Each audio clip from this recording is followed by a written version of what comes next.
Ano ba naman yan? Problema na naman. John, ba't parang umiiyak ka? Ano ba problema? Susunduin mo rito na umaga. Yun ang daily routine natin. Papasok tayo. Kaso parang may luha sa mga mata mo.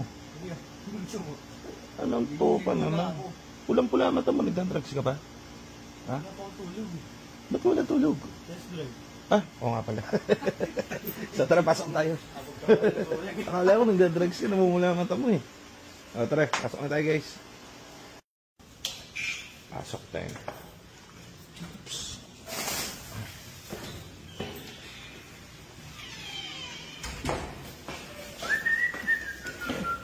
So, pasok na tayo. Oras na. 8:55 na pala. Wala akong makaka pa tayo. Patay tayo dyan. So, John, sasabihin ko sa'yo, pag ikaw naalaman-laman ko na ikaw gumagamit yun, sinasabi sa'yo. Magtatapos na landas natin, sinasabi sa'yo. Tatawag ako ng CIA, FBI, NBI, PNP, Barangay Tanod, lahat yun. MMDA. Sarado mo yung bag ko. Pag nalaman-laman ko talaga, anak ng tupa ka. Guys, wag ko lang malaman na ito si Aljon eh. Dalawa lang ang ayoko, John. Hoy. Pag nalaman-laman ko, dalawa lang, alam mo, dalawa lang ang ayoko. Kapag ka ikaw ay naging babae, ayoko yan. Dahil siyempre, papamasaya ako sa'yo minsan. Baka mamaya eh, may lihim kang ano, lihim kang, oo. Pangalawa, pag ikaw ay gumagamit ng pinagbabawal na gamot, babambuin kita at gagawin kitang... So guys, ito nga pala yung in-order sa amin noong December. Ito na lang yung late namin na delay. So everything approves na. Lahat ng mga units natin already deployed. Ito na lang re-release natin later. So ang kwento nito is Ford Fiesta natin ito. So binili na to nung, paano ba? Sa December yata dapat i-release. Kaso nung i-release to, hindi pa to nakukuha nung may-ari. May narinig kaming hindi maganda rin sa engine. So suma total, hindi pasado sa amin yung tunog ng engine. Okay naman siya kasi napalitan na yung clutch and everything. Pero yung tunog ng engine niya, bagsak sa amin nung bago pa i-release. So sabi namin doon sa may-ari, doon sa bumili, kailangan i-ulitin yung engine. I-overhaul yung buong engine niya. So hindi tayo aabot dun sa timeline. So anong nangyari is, aircon mo na ba? So anong nangyari guys is, syempre hindi tayo aabot sa timeline. Sinabi namin dun sa nakabili. Ngayon, nung sinabi namin sa nakabili, sabi ko kasi ayokong mag-waste ng oras, 'di ba? Pwede naman siya makahanap ng iba pang car niya. Kaso, malupit na follower pala natin yun si Sir. Ayaw niya. So, thank you dun sa mga taong yun. Thank you sa mga supporters natin at sa mga sumusubaybay sa amin. Salamat sa mga bibili. Kasi, sabi niya, hindi, ayoko. Hindi pwede malibak. Intayin ko. O, di inintay ni Sir.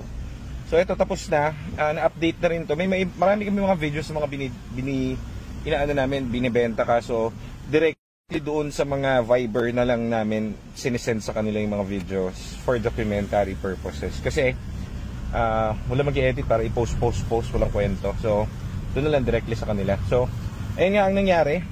At ngayon, tapos na. At yan ang kwento kung ba't napuyat si Aljon Boy dahil nung, syempre, bago na yung engine, di ba? So, kapag ka yung engine bago na, inaano pa yan. Kumbaga sa brand nyo na kotse, binibreak-in, di ba?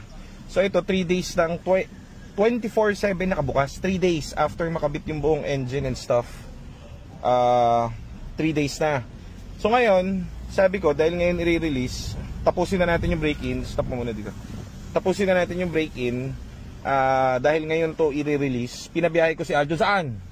Tanay, buong Rizal inikot namin. So yan ang kwento kung ba't siya po yan. Dahil parang, ano siya nakuwi? Mga mag-alas 5 na. Alas 5. Kamusta driving? Okay, wala akong masabi. Smooth. Break-in na yung engine. Saka ngayon, iba na yung tunog ng engine. Sobrang walang tunog. Lalo pa yung lumapat na ng gusto. Yes. Hata, kamusta? Okay, good. Shifting? All good, shift. All goods and shifting, lahat. Wala ka nang napansin na kahit ano. Kalampag? Wala nang kalampag to. Wala nang kalampag. So, ang last na lang natin dito, anong ilalas niya dito? Gulong? Gulong. Gulong. So, biruin nyo guys yung ganong consistency or yung ganong, kumbaga yung persistent namin na makapagbigay ng unit na ganun. Kasi madali yan, ibebenta mo na lang, di ba? Pero kasi, wala nandito na kami. Kumbaga, ito yung, dito kami dito kami, kumbaga, sanay, o dito kami masaya. So, inaano talaga namin yung mga kotse. Binabalik namin siya kung paano yung original, at yung mga major parts yan, talagang pinapalitan natin, hindi natin tinitipid. Kagaya niya, no? Binili niya na, di ba? Pwede namang ibenta na, pwede na yun, yung may tunog na onte, no? Hindi niyo na mapapansin yun actually. Umaandar naman, so wala nang problema nun Kaso, sa future yon, sabihin mo after a year, magkakaproblema yon dahil lalakas yung mga tunog na ganun sa loob ng engine, magkakaroon siya ng problema. So masasayang ang pera niya. Di ba? Kaya, dito pa lang sa shop, ginagawa na namin para walang walang additional cost yon. So, ang tawag dito, ang bilang thank you ko na lang kay sir dahil talagang malaking tiwala sa atin nun. Meron pa ako dong isang head unit. Okay itong head unit na to? Okay, gumagana yun. Gumagana yan. So yan, binigyan ko na lang si sir ng isang head unit kasi talagang willing to wait si sir. Meron pa kaming 3 client na gano'n na bago pa i-release yung Tucson ano siya, ang tawag dito, nakitaan namin na umaangat yung temp.